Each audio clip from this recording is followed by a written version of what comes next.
Yeah, who run the world? Girls. Who run the world? Girls. Who run the world? Girls. Hello and welcome to another episode of She Worked Hard. Real women, real life, a platform for women to tell their stories. I'm your host, Lauren Maley, and today we are welcoming my beautiful friend and coworker, Yolonda, here today to talk to us about her journey. So with that, welcome. Thanks. How are you? Good. Happy to be here. Thank you so much for coming out today and willing to share your story with all of us. It's such an inspirational journey. I'm excited to talk about it. So with that, talk to us about how and where your journey began. Well, originally I'm from St. Louis, Missouri. Come from a very big, blended, crazy, but loving family. And that's where I spent the bulk of my childhood. I didn't move around a lot. My parents were really great and supportive of all my many endeavors. So, that's pretty much where my story started. That's awesome. So I know you have a lot of siblings. How many exactly? So the great thing about my family is that the concept of step siblings or half siblings, that's non-existent. We're just family. Yes. So I have several sisters. I have my oldest sister Angela, there's my sister Brandy, my sister Tay, there's me, I'm like, there's a lot of sisters. There's a lot of women in our I was family. Like, any brothers in here? No brothers, No all, brothers? all sisters. No yeah. way. So, it's nice though. My dad, he persevered, he made it. Your dad made it. He's still here. It and builds hanging character, out. he's fine. Oh my gosh, I love that. So with the many endeavors, where did you start with your career? Well, for me, it kind of started in high school. Yeah. My entire life, I've always been incredibly ambitious. So if there was a club, I wasn't just in it, I was the president of it. Not just on the high school level, but the state level. I traveled a lot. I spent a lot of times with different leadership organizations. And it gave me an opportunity to really find my voice, to meet other people, to learn how to advocate for myself. I think that's really what formed who I am as a person came from. But my first job was actually working for a bank. They hired me as a teller, working for Vantage Credit Union. I was so excited to make $9 an hour. I was like, oh my God, this is mom, I got money, Actually, that's a really good starting job. That was my first job That's as a bank amazing. teller. Yeah. And I attribute that to the experience that I had before that opportunity. They took a chance on me, and I learned a lot. And from there, my first real career was working for Enterprise. I worked there for almost 10 years, and it formulated everything that I believe foundationally, just in my principles about work ethic. Yeah, Enterprise is known for hiring college graduate people and giving them opportunities. Yes. And I know that a lot of people who come out of that business are super successful and become entrepreneurs, which I know ultimately you did, which we'll get into later. Yeah. But what did that job teach you as far as how did it help you propel into your later career? I think the biggest thing that I still take very personally is to underpromise and overdeliver. Yes. That is one of their founding principles. It's something that they really ingrain in their employees, and that's my perspective when it comes to anything, especially as a business owner. You want to give realistic expectations to your clients or your customers, and it allows you to build trust. And without trust in a business, you won't succeed. Absolutely. I think that's so well said. And those foundational principles, when you carry them with you into being an entrepreneur, I think that you're successful, and ultimately that's what happened with you. Yeah. So where did you go after that? Well, I actually started my business while I was still working full-time and going to school full-time. It started off as a hobby. I was up 2 a.m. one night and I decided I wanted to start baking. I kept ordering things from other people for different events, and I was like, I think I can do that better. Yes. And a 2 a.m. trip to Walmart down the cake decorating aisle turned into a hobby. And a month later, I created an Instagram page just to showcase what I enjoyed doing and started receiving orders. And I was like, you trust me? You trust me with your baby shower? Are you sure? Are you sure you want me to You're make right. you some cupcakes, right? Yes, I started with cupcakes. Yes. And 10 years later, I had a brick and mortar business. We were able to open without any business loans. It was the most terrifying and rewarding experience I've ever had in my life. Yes, absolutely. Yes. So when you were in college, did you know you wanted to be an entrepreneur? Yes and no. So the interesting thing about the women in my family, they're all entrepreneurs in different aspects. Oh, cool. So I grew up spending my summers at my family's different businesses. The one that meant the most to my family was called Icon, and they essentially helped women go from welfare to work. Cool. And they said, people that are on any type of state assistance, let's help you to learn how to interview. My mom would go out and buy suits and dress clothes, and they had daycare facilities so that if you didn't have anyone to watch your kids, you're fine, still come. They would get their GEDs, and it was an amazing program. So I spent my summers, instead of going to camp, I'm in an office environment every single day. Yes, interesting. So I knew I wanted to do something for myself. I just didn't necessarily know that it would go in that direction. Yeah, interesting. So how did those experiences shape you? I feel like when you're a young woman and you see your mom doing these amazing things, Right. that has to have had a long-term impact on you. Yes, it made me incredibly empathetic. You have an opportunity to hear people's stories. You Yes. see how you can have a plan for your life and things change. You learn how to adapt. From a business owner perspective, being a child and seeing the challenges that come along with owning your own business, you learn to really pivot. There's no other way to go around it. Everything doesn't go smoothly. The opportunities come and then you lose them. Other opportunities come and you thrive. You learn to adapt, and that was something that I fundamentally learned. But even more than that, I always appreciated how my dad was incredibly supportive of my mom's business endeavors. Love that. Like, if anything was going on, there was a project, he's like, all right, what, do I need to work extra hours so you have more money? Okay, say less. Oh my God. I love this man. I mean, and sincerely, there were times where sometimes in a new business, you don't make money. Yeah, especially in a exactly. nonprofit sector. Sometimes you don't Absolutely. make money. And he's like, don't worry about that. You take care of the girls, I got us. Yeah, and when you have this entrepreneurial spirit, it's almost like you have to believe in yourself. Yes. And you know you're going to make money, but you know that may not happen. And sometimes it doesn't happen for a year, and it can be really, really scary. Yes. But if you do something that you love, ultimately it will be rewarding. Like for you, you started this cupcake business as a hobby. And tell me the name of the shop again. Cupcake Fetish. Oh, it's so cute. I Yeah. love it. That's such a great name. And you had this, vision for what it was as a hobby, and then it turned into a business. And I think that love for your business is super important. And I want to talk about that because I want to highlight that, because I think a lot of people are like, what should I do? How should I do it? Maybe I should try this. Maybe I should be a lawyer. Well, if you want to do those things, make sure that in your heart you really love it, because people can see that passion. It shines through. Yes. I know when you opened your shop, you had a community come behind you. Yes. Oh my goodness. Maryland Heights in Missouri, they're very family oriented, but they're also very small business oriented. Yes. And the crazy thing is, I had been in business but working out of my home for a long time. Then I had a really small shop, and when we expanded to be a cafe and we were going to have food and lattes and come, sit in the pretty booths, Yes. it was a month before COVID. That's so brutal. We opened our doors, and 1 month later we had to shut down, and we didn't have a choice, and there was nothing that we could do about it. You can't plan for that. You It was can't plan for that. unprecedented. And one thing that I will say about that community, they showed up for us. We said, hey, we can only do online ordering. We'll bring the order out to you. The next day, there were, over 100 orders on the website. Aw. And the fire department and the police department and the mayor's office, they would come and say, hey, give me 6 dozen cupcakes. It doesn't matter. We're just going to give them out to people. Give me some flyers. Give me some business cards. And that's what allowed us to survive through that time where our entire business model went out the window. Yeah, I mean, nobody planned for COVID. It was the No. most unexpected thing that could have ever happened when starting a new baby business. It just opens its doors, and this community behind you, I think, is so powerful. And they came because they knew that there was love there and there was passion Yes. there. And that, shines in the food, which is amazing. Exactly. And so what happened how long were you guys open during that period of time?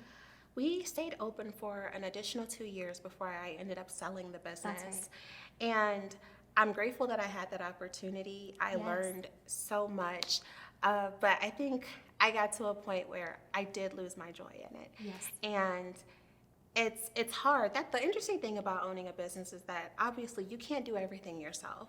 You have to have a great support system in-house. Absolutely. My family was amazing. They showed up day and night, whatever I needed. There were many a time my mom was like, all right, hand me the cake pops, where are the bags, you know, what can I do to help? Yes, You know what I mean? absolutely. Hands-on. Exactly, but you also need a strong team. So Yes. any advice that I would give someone that's wanting to expand their business or move to the next level, you have to have a strong team that you can trust to do part of the work, even if you're not there. You have to trust them with your brand, trust them with your customers. Absolutely. And that's not always easy to find. It's not easy at all. And it's not sustainable if you don't have it. That's exactly right. It's all about the people, and I think we all know that now, especially after COVID. It's even harder to find good people. So if you have them, you got to hang on to them and treat them right. And treat them right, Yeah. and they should compensate them accordingly. Treat them with respect. That's like, right. it's not enough to be like, oh, I'm so grateful that you're here. Well, Right. what are you doing to make them feel that way? That's right. I totally agree. Well, it's such an interesting journey with the cupcake shop, but I know you, and we're here today to talk about your whole story. And that's, Yeah. you know, you are just such an interesting person your whole life. You are still a young person, but you've lived 1,000 lives in one. I have, very much so. In a great way, bad way, you know, depending on how you look at it. That's right. So talk to me about your love journey. So in 2019, I did meet my husband. His name was Yes. Josiah. Yes. I can genuinely say it was like God was like, this is your person. Yes. It was kismet. There was no possibility we ever would have met, and we just happened to cross paths that day. Yes. And he was the greatest blessing that I ever had. Where we- did you meet? So actually, mutual friends during Oh, COVID. So a friend of mine, she does a lot of missionary work. Cool. And so during COVID, when no one is actually able to hang out, Yeah. everyone was doing like these Zoom parties. Yes. They're like, hey, you know, log on, have Yeah. happy hour. Yes. And we actually met like during one of these Zoom meetups. Really? It was the oddest thing. I wasn't even gonna log on, and I'm like, sure. He didn't even talk to me. Like, he didn't even acknowledge my presence. Isn't that always how it goes? Yeah. It's like the random one in the back that's like, Didn't I even like talk you. to me, you know, and Secretly. it took like 2 weeks later, I get a random message on Instagram, and I'm like, I don't even know who this person is, and normally I would ignore it, and this time I was like, sure, hi, how are you? Yeah. And come to find out, that's how he knew me. He's like, I was on the Zoom meeting. I know, like, why didn't you say something, you know, just creeping, and I love it. We just hit it off from day one. Yes. It was like the best experience. Love those connections. Yeah, he those was special amazing. connections. Got married 2 years later. Yes. Yeah, Aw. got married in 2021. And unfortunately, I lost him a year later. Yeah, Yeah. I can't believe that he passed away so suddenly. Mm-hmm. What happened? So it was the oddest thing. And this is something that I hold near and dear to my heart. You have to really pay attention to your body. Okay. You can't ignore things. Sometimes we minimize very, very small things. We all do that. Yeah. Yes. And he was visiting family. He's originally from Lagos, so he was back in Lagos visiting family. And we would talk on the phone. He's like, I just have these terrible migraines. I just don't know what it is. I just feel very tired, lethargic. And I said, well, we'll go to the doctor, when you Yeah. get back. Yeah. And it just progressed. And 2 weeks went by, and I was talking to his sister, and she's like, I'm taking him to the hospital. I don't know what's going on. He's just always in a lot of pain. And In his head with the migraines. exactly, it was Okay. just an uncontrollable migraine that would not go away, regardless of Really? how much medicine he took. Okay.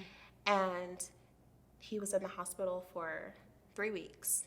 He went in for a migraine, and by the time he was about to pass, he was septic. Oh wow. Yeah, and all because of a toothache. Oh wow. I had no idea. So when your dentist says, oh, you should get your cavity filled, Yeah, they're- because it can cause internal infections, and that's essentially what happened. He had a blood infection, and if he had probably been here in the States, it would have been resolved very quickly, but he was traveling internationally, I see. and they just didn't have what they needed to be able to resolve it, and he couldn't travel. It's such a shocking story because you're so young and he was so young, and I'm so sorry for your loss, but thank you for being brave enough to share your story because other people need to hear of this because, like you said, listening to your body, making sure that you do go to the doctor, you do check in, because regardless of your age, it doesn't matter. It does not matter. It doesn't matter, and unfortunately, in these circumstances, it doesn't pick and choose. It's just going to happen regardless. It does not, yeah. And it really sucks because I knew him in the grand scheme of things a very short amount of time. Yes. We grew very close very quickly. I absolutely adore his family. But what was unique to me, we decided to have the funeral there so that his family could be there.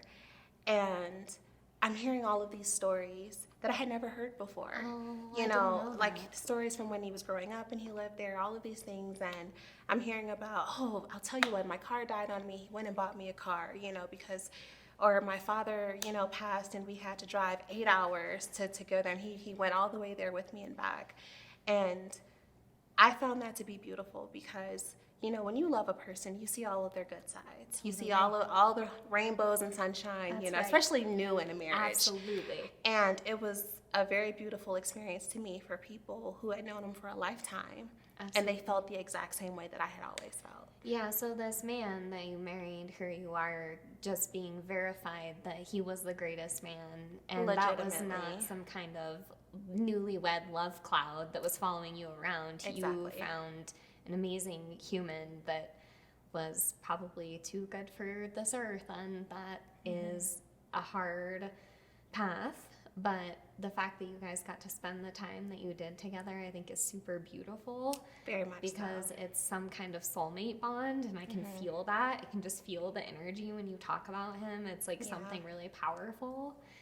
And so I just thank you for sharing that. And I know that, you're coming up on the anniversary, and thank you for being here and sharing the story. And so for anyone who is going through what you've been through, because there are a lot of people on this planet who have lost their spouse. One of my aunts lost her spouse, and it's very, very difficult. What would you say to that person, just as far as advice, when they're going through it? Honestly, there is no advice. I think that oftentimes when you're going through these heavy losses, the people that love you, they want to be a support system, and they want to say the right things and do the right things. There's nothing that you can do or say to make that better. Totally. So my best advice wouldn't be to that person, because they're going to grieve in whatever way they need to grieve. Totally. But for your family and friends, being present is all you need. The times that were the most difficult for me, that I felt the most comfort, would be when my sister would literally just climb in the bed and we would take a nap. I love that. Because I'm not in a place where I can really function. Yes. And she's like, you don't have to talk to me. I love that. I brought you wine and popcorn, and we're going to take a nap. I love you. Being I love you. present Yes. is honestly the best thing that you can do for anyone that's ever going through that. You don't have to try to find the words. Yeah, I love that. I think that that's super powerful and so true for anyone who has lost someone. When people show up for you, that's what you need. And that's what sticks the most. You remember the negative things people say. Totally. You very rarely remember the positive things that people say in those moments. It's so true. If you're present, they'll always remember that you showed up. Yes, absolutely. Well, can we talk about your wedding just for 1 second? Amazing. Because I saw some pictures. Yes. It's the most beautiful wedding I've ever seen, and I feel like you need to talk about that so we can pop up some pictures on the screen and show what an amazing, beautiful bride you were.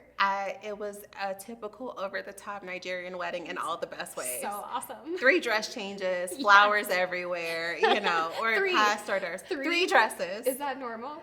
Yeah. Okay. Well, in my mind, I'm like, I just need one. Yeah. I found Yes. very inexpensive but beautiful dress that I loved. And I was talking to my sister-in-laws. I'm like, I found my dress. They said dress. One dress? No. It was like, you found my big fat Greek wedding. Like, what? Clutch my pearls? What?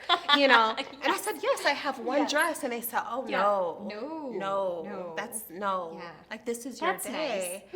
Right? We need 2, 3, 5 more. If I would have been on board with more, Yes. there would have been more. Okay. 3 was like my max. I had nothing else 3's in me. a lot. 3 is a For lot. anyone who's been married, you know that is very difficult to Trying to incorporate. maintain a wedding Yeah. face and not sweat, but That's you're right. changing it to Like, another I'm dress. hot. This is my 17th outfit. Yes, 3 dresses.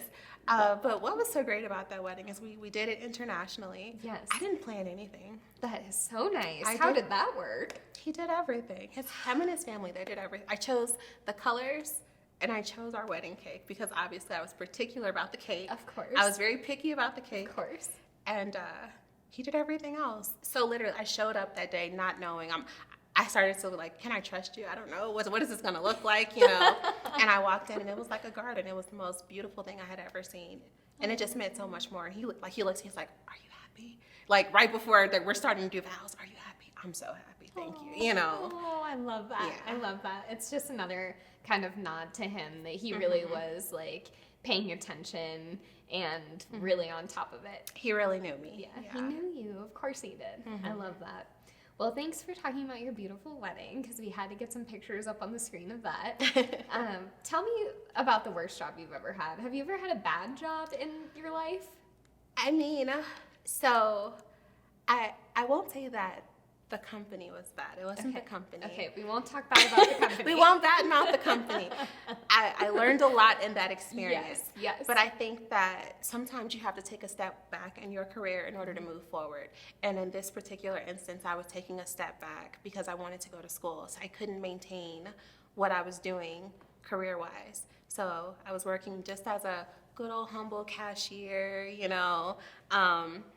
And I learned a lot because, like I said, my first job was working at a bank. I never had the fast food experience. I never had any of the typical jobs that you would normally have. As a teenager. I came into like corporate world Yeah, you like did. day It was one. like the bank. Yes.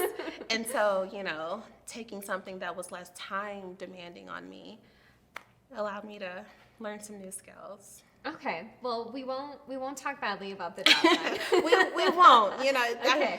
I totally appreciate it. So, obviously, everyone knows we're doing filming here in Colorado. So, was there a pivotal moment in your life where you moved here? After selling the business in July, then losing my husband in August, I was ready for a change. Absolutely. There's something about when you're planning an entire life with a person and then you lose them for one reason or another, or let's say it was a divorce and not necessarily death. Absolutely. Everything in your environment looks like what it was supposed to be. You can only see what was supposed to be your life. And my life was no longer in St. Louis. My future didn't feel like it was there. I just didn't see me building a new life there. So I have some friends and family here. I came to visit in October, and I said, you know, I think I want to make a change. I felt like if I wasn't happy, St. Louis wasn't going anywhere. So why not just take a leap of faith and try something new? I love it. I love that obviously we met and you're here and it's super awesome. How do you like Colorado? I love Colorado. Isn't it beautiful? It's beautiful. I like the environment. I like the people. The food is good. Yes. Green chili on everything. I mean, green chili for life. All I On have to everything. say is that I lived in Miami for a short period of time, and green chili was chopped up green chilies. I was like, That's not I it. can't live here. This isn't it. That's not what it That's is. not what this You have was. to smother everything in green chili. It's a sauce. It is not cut up green chili. I've learned. Yes. So talk to me about what you do in your free time now that you're in Denver and you're kind of on this new path. What do you do for fun? I'm learning to be outdoorsy. I know that's Yes. probably hilarious, especially if you ask my family. You know, I have an outdoor movie night and I'm like on the inside of the patio, like looking out the screen door. You have like a fly net around. Yes, Yeah, you're not I into am it. that person, and I'm not ashamed of that. I embrace who I am fundamentally. But honestly, I love it. You can't be here and not enjoy the outdoors. That's so right. there's some, like on the weekends, it'll be 5:30 before sunrise, and I'll go for like a hike or like a quick trail walk. Yes. And I came across one last weekend, and it was just like a field of sunflowers out of nowhere. And it was So nice. beautiful. Just those little random surprises. So beautiful. Yeah, I like it. Would you say that you are a spiritual person? I have been. Okay. I have been. If we're speaking transparently, it was definitely difficult after the loss of my husband. Yes. And I think anyone that's had an extended walk of faith, it ebbs and flows. There are times where you are very connected to your faith and you feel very deeply rooted, and there are times when you're not. And I find that at this moment in time, that's not where I am. But fundamentally, it's still very deeply a part of who I am in my heart, for Yeah. sure. Yeah, absolutely. So, with all of this, and you're looking at your life, you've already done so much, and I'm sure you look back and have many things that you're proud of, but is there something that stands out as kind of something that you're the most proud of? Definitely, not just owning a business, but seeing a business thrive. Yes.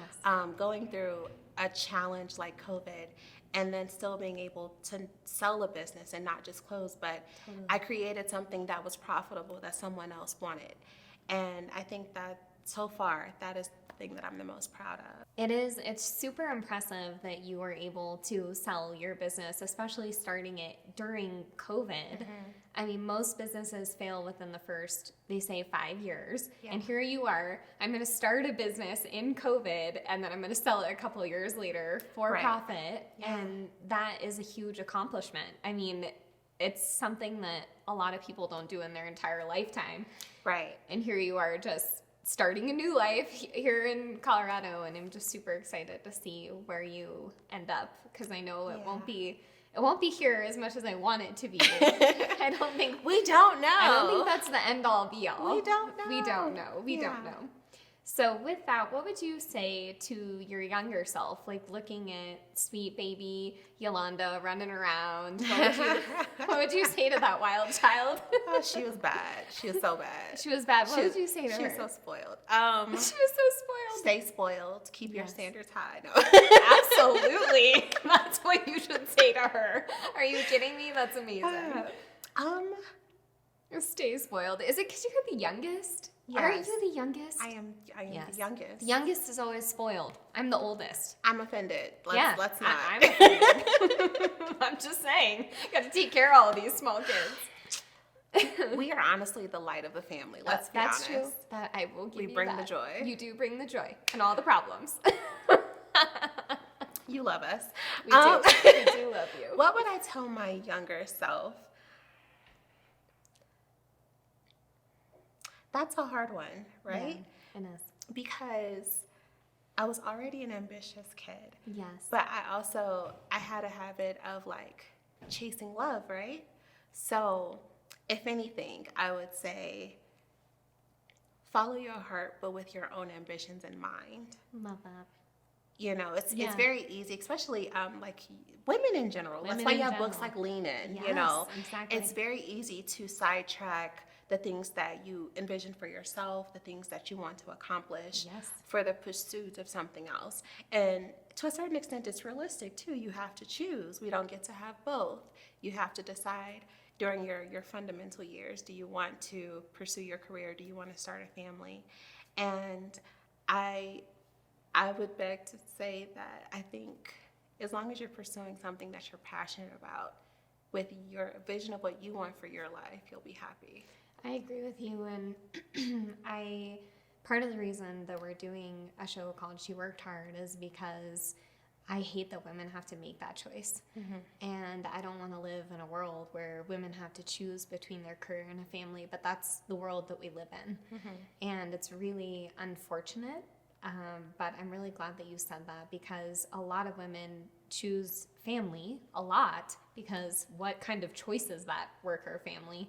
But if you do find something that you love while you're still, at home raising your family, then that can be the best of both worlds. Or we can get the United States to change and provide childcare and paid maternity and paternity leave for everyone, but that's a different show. But do you know what's actually easier than that? Because we can't bank on the government, right? That's true. You can take more time to choose a partner that will be supportive of your endeavors. I agree. I think that that's a key thing that by nature we don't always think about. We think about, am I attracted to this person? Do they make me laugh? Do I feel safe? Can they provide for me in some capacity? But will they support my endeavors? And that's something that was always really important to me, because I saw that growing up. I saw my dad, Yes. supporting all my mom's many crazy endeavors. Yes. Which is essentially, I found a partner that would be willing to do the same thing. Absolutely. So if you know that you want to try to have both, and that's going to be a challenge, you have a limited amount of time, maybe you have people pulling you in different directions, at least if you find someone that supports your goals and your dreams and your ambitions, and they're willing to maybe put some of their desires to the side to help you accomplish that, you stand a better chance of being balanced. You don't feel like you have to give up one or the other. Absolutely. I think that's very wise. I think that's very good words of advice for anybody listening. I couldn't agree more. And you're tied to this person usually, you know, for a long extended period of time. And even if not, you know, if they don't support you, it's probably not going to work out. So no one wants their dreams to be squashed. That's And right. it goes both ways, you know, It for does. men and women. it absolutely does. You know, oh, I'm so passionate about this, but you're like, are you sure? Yeah. Like, can you do that? Yeah. It's like, yes, I can. Yeah, I can. Don't doubt me. That just makes it worse. Well, thank you so much for coming out today and sharing your story. It's so inspiring, and it will definitely help a lot of other women in any kind of situation, especially in their entrepreneurial endeavors. And if they've gone through a loss, I think that your story is super unique. And I appreciate you so much for coming out today and sharing it with us. We're lucky to be able to sit here and talk to such a strong, brave woman. So thank you again for coming out. Thanks It for was having an me. absolute pleasure to sit here with you today. Thank you, thank you. And with that, please remember that she didn't get lucky, she worked hard. Girls, we run this mother.